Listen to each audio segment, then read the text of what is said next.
नमस्कार दोस्तों।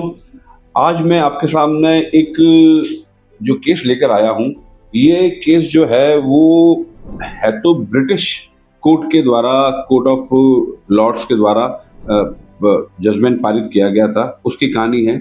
उसका भारत से क्या संबंध है उसके बारे में बताएंगे, क्योंकि एक एम नेगटन केस नाम से एक थ्योरी डेवलप हुई थी। उस थ्योरी के बारे में अ, अधिकांश अधिवक्ता जानते हैं, और जो नए स्टूडेंट हैं जो कि लॉ प्रिपरेशन कर रहे हैं या जो कंपटीशन एग्जाम की तैयारी कर रहे हैं, उनके लिए ये काफ़ी फायदेमंद और काफ़ी जानकारी जो आगे काम आ सकती है, मैं आपके सामने लेकर आया हूँ। मेरा नाम मनीष व्यास है और मैं मनीष व्यास ऑफिशियल चैनल के जरिए आपके सामने ये कानूनी जानकारी पहुंचाने के लिए आया हूं। तो सबसे पहले हम बात करते हैं कि जो अपराध होता है, अपराध का सृजन कैसे होता है, अपराध का निर्माण कैसे होता है। कोई व्यक्ति कोई एक कृत्य करता है, कोई एक्ट करता है, और प्लस उसकी मीन्स लिया, उसका इंटेंशन उस एक्ट को करने का है।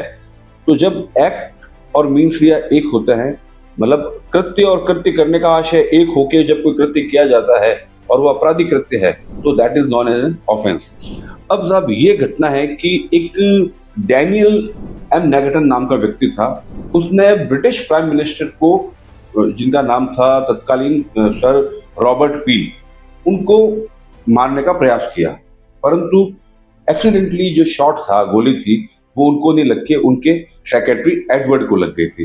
तो उससे क्या हुआ, तो उस समय क्या हुआ साहब कि जो एम नेगटन था, उसको ये अंदेशा था कि वो ही belongs to some party that is known as a Tory party, a political group, और उसको लगता है कि उसको खत्म कर देंगे। उसके दिमाग में ये मेंटल इलनेस थी, और इस delusion due to this mental illness उसने ये एक्ट किया। अब ये उसका डिफेंस था कि साहब वो मानसिक अवसाद से ग्रसित है, बीमारी से ग्रसित है, इसलिए उसने ऐसा कृत्य किया है, इसलिए उसे छोड़ा जाए।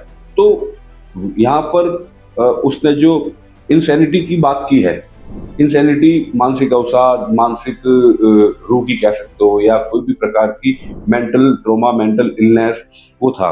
तो यहाँ पर फिर वही बात आती है कि एक्ट प्लस इंटेंशन। अब जो व्यक्ति ये प्ली काम में ले रहा है कि साहब मेरा तो मानसिक संतुलन नहीं था, मैं मानसिक रूप से अवसाद था, तो जो इंटेंशन था वो तो उस मेंटल बीमारी की वजह से था। जो एक्ट तो हुआ है, लेकिन एक्ट किसी वजह से हुआ है, उस बीमारी की वजह से हुआ है, इसलिए मैंने ये जो कृत्य किया है मुझे जानकारी नहीं थी। तो ये एम नेगटन केस जो था, उस पर सुनवाई के बाद में जो जूरी थी उसने उसको नॉट गिल्टी पाया, उसे अपराधी नहीं माना। रीजन दिया, रीजन ऑफ ये इंसैनिटी। अब ये इंसैनिटी की वजह से जब उसको बरी कर दिया तो लोग सड़कों पर आ गए। सड़कों पर आए तो फिर जो नेगेटिव रूल्स बना, वो जो रूल बना है, उस रूल में ये कहा गया है कि एक्ट करने से पहले और एक्ट करने के बाद में यदि आपका कोई मानसिक बीमारी है तो वह नहीं मानी जाएगी। Eight the time of act, जो आप कर रहे हो अपराध, उस समय की जो है वह मानी जाएगी। और उसमें ये दिया है कि they didn't understand the nature and quality of their action, और they didn't know that what they were doing was wrong. तो इस जो नेगेटिव रूल्स था, अब आप कहेंगे इसका भारत के कानून से क्या लेना और क्या देना। तो हम बात करते हैं कि भारत के अंदर अभी आईपीसी खत्म हो चुकी है, और अब सेक्शन 22 जो है भारतीय न्याय संहिता जो आई है अभी, उसके सेक्शन 22 में इंडियन लॉ में भी जो नेगेटिव प्रिंसिपल्स हैं वो एप्लीकेबल है। उसमें लिखा हुआ है, आप इसे पढ़ेंगे तो आप मुझे इसको वीडियो को पॉज करके आप एक बार इसको सेक्शन 22 बीएनएस को पढ़िएगा।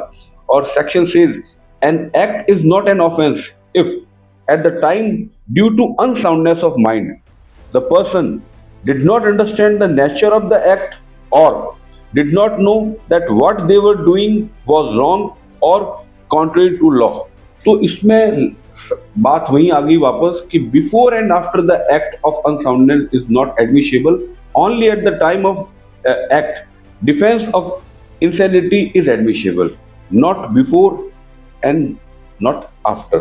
तो प्लीज नोट दिस पॉइंट कि ये जो सेक्शन 22 बीएनएस के अंदर जो नेगेटिव की जो थ्योरी आई है, इस थ्योरी को क्वेश्चंस पूछा जाता है कि नेगेटिव की थ्योरी में जो आपका मानसिक अवसाद है वो किस समय का माना गया है या माना जाएगा, इसे पूरा पढ़िए, इस पर पूरा मुझे अब जवाब दीजिए।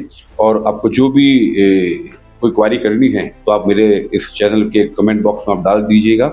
और ये बहुत ही अच्छा केस है और बहुत इजीली आपको ऑनलाइन पे ये जो थ्योरी है ये मिल जाएगी। और मैं इसकी जो लिंक है वो मेरे डिस्क्रिप्शन बॉक्स में डाल दूंगा, ताकि आपको पूरी स्टोरी जो है वो उसको पढ़ने का आप आनंद ले सकें और भी कोई लॉ पॉइंट्स आप उसमें से निकाल सकें। बस अपने लिए काम की बात यह है कि भारतीय न्याय संहिता सेक्शन 22 जो है 22 धारा 22 के तहत ये प्रिंसिपल जो है वो लागू इंडिया में होते हैं। पर उसके लिए किस प्रकार लागू होंगे ये जानने के लिए आपको ये जो पूरा जो हाउस ऑफ लॉर्ड्स ने जो जजमेंट किया था और उसके बाद जो प्रिंसिपल्स बनाए थे और जो अब सेक्शन 22 में लागू हुए हैं वो उसके ऊपर हमें डिटेल से स्टडी करनी पड़ेगी। आप भी कीजिएगा और कोई क्वेरी हो तो बताइएगा। धन्यवाद। जय हिंद।